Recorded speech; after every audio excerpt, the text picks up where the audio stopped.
présente, je m'appelle Frédéric Cotron. Vous me connaissez peut-être dans une autre chaîne où je présente des vidéos personnelles concernant l'environnement, la politique ou toute autre chose. Aujourd'hui, donc, c'est une première vidéo sur une chaîne totalement nouvelle où je vais vous présenter mes écrits. Voilà. Donc mon premier livre qui s'appelle Edmonde et autres nouvelles.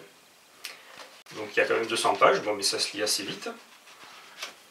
Il y a plusieurs petites histoires. Donc je vous lis la 4e de couverture, comme on dit. Donc entre science-fiction et réalité, suspense, réflexion, émotion. 8 petites histoires sur le comportement de l'humain, mais aussi pour laisser place aux rêves et à l'imagination.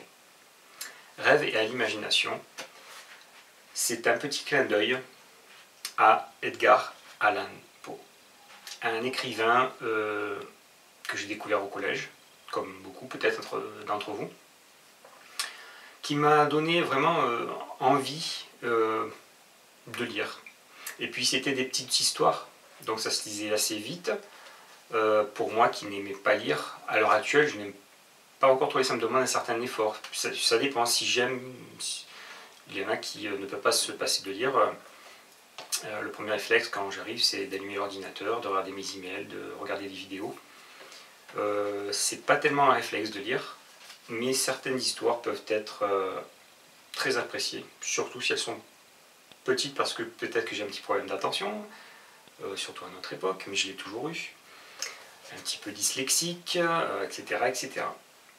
Donc merci à Edgar Poe et aussi à Guy de Maupassant, qui m'ont, vous connaissez peut-être, si vous connaissez Guy de Maupassant, le fameux Horla, très intriguant cette histoire. La fameuse parure, c'est vraiment, tous ceux qui ont lu cette histoire, si vous n'avez pas lu, je ne vais pas vous dire ce qui se passe, mais ceux qui l'ont lu vont me comprendre. On arrive à la faire, on est vraiment, ça touche vraiment l'émotion, voilà. Et j'ai essayé, à mon humble niveau, d'écrire des petites histoires à peu près dans ce sens. Il y a un petit peu de science-fiction, il y a un petit peu donc de réflexion, d'émotion, voilà, etc.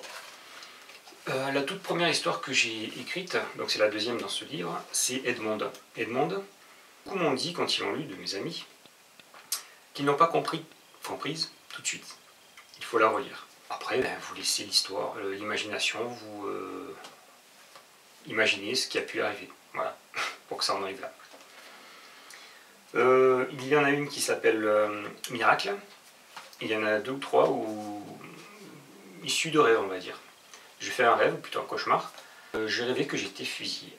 Je peux vous dire que quand vous rêvez que vous, en général, enfin c'est pas en général, quand on rêve en général, on pense que c'est vrai, quoi. Donc là, imaginez-vous que vous êtes fusillé. Quand vous vous réveillez, le cœur qui bat, etc.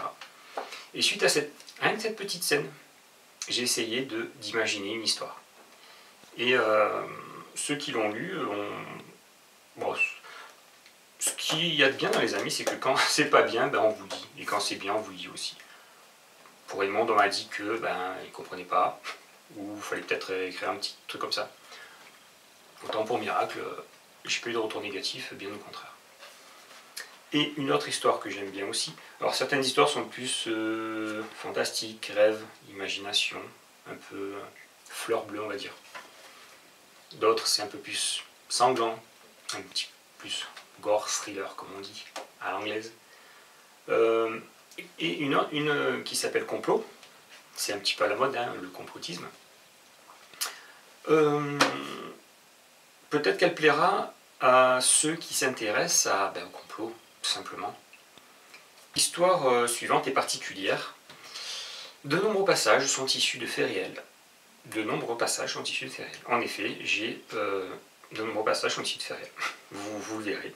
Je parle de la vaccination, des pierres de Géorgie,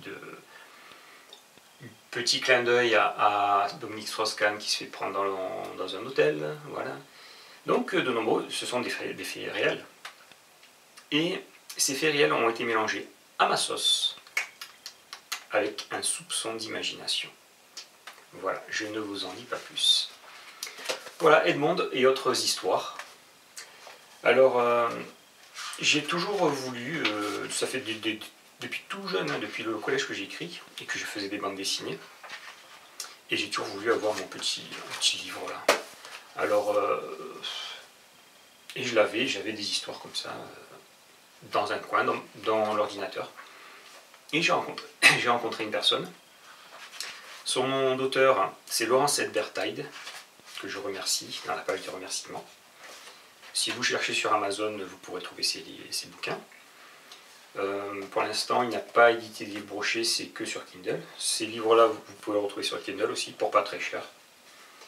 Et donc grâce à lui, il m'a motivé à écrire, à publier mes écrits. Il les a appréciés, il a corrigé quelques fautes. Il y en a peut-être encore si vous en trouvez d'ailleurs, bah pareil, hein, il y a mon email dessus, vous pouvez me contacter, je vous remercierai. Éventuellement, je vous ferai une petite remise, je ne sais pas si c'est possible, sur le prochain livre. Voilà, Edmond et autres histoires, en espérant que d'autres suivront. Je vous dis